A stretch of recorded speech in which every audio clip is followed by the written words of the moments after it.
Jamaican PAYE workers who earn under $1.5 million annually have something extra to smile about. Thousands of workers have begun benefiting from the government's decision to abolish income tax for some categories of workers. Finance Minister Audley Shaw announced on Tuesday that the government has implemented the first phase of its tax give-back plan. More from Leslie and Sherwood. Jamaicans have been waiting with bated breath to see whether the Andrew Holness administration would fulfill its key election promise of granting a tax break to workers who earn up to $1.5 million annually. Well, that million-dollar question has now been answered.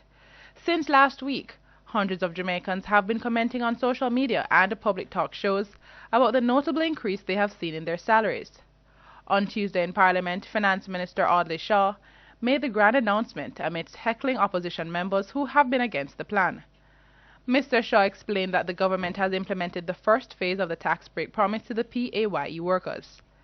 Effective July 1, 2016, the personal income tax threshold increased from $592,800 to $1,272,000. The finance minister says over 251,000 Jamaicans have benefited, taking home up to $12,000 more. Over the past few days, in fact, starting at the middle of the month of July, approximately 251,800 working Jamaicans on the PAYE roster saw an increase in their pay packets due to the implementation of the first phase of the income tax break.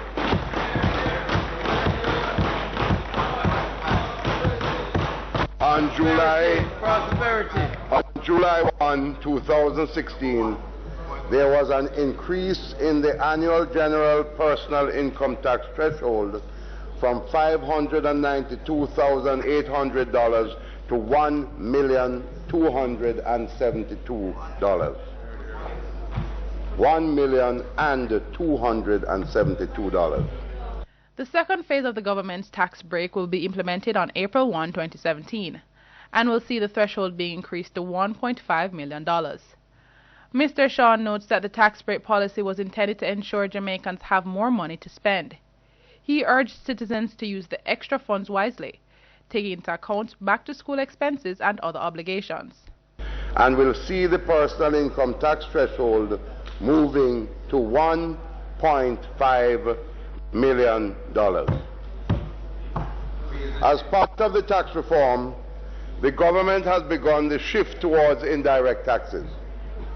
This tax reform will leave more money in the pockets of ordinary Jamaicans so that they can have more and better choices as how to spend their own income. This shift, are you opposed to it? Ungrateful.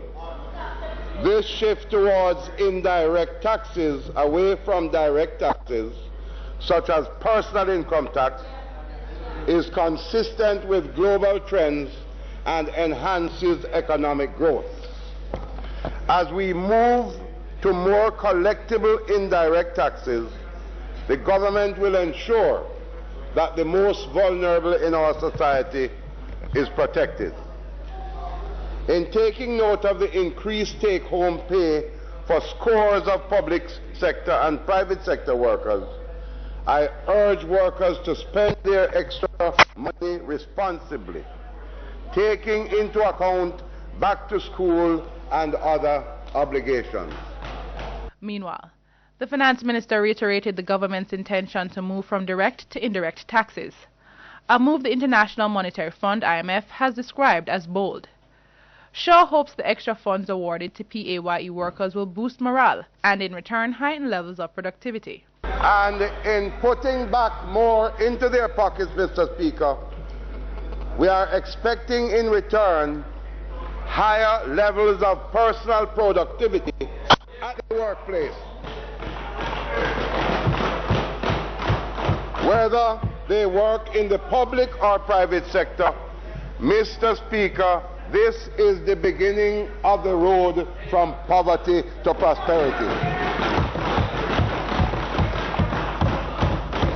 The Holness administration has introduced over $13 billion in new taxes to fund its election promise. Pundits maintain that it's the tax break proposal that gave the JLP administration the edge over the People's National Party PNP in the February 25 general elections. I'm Leslie Anshaud for CEEN Caribbean News.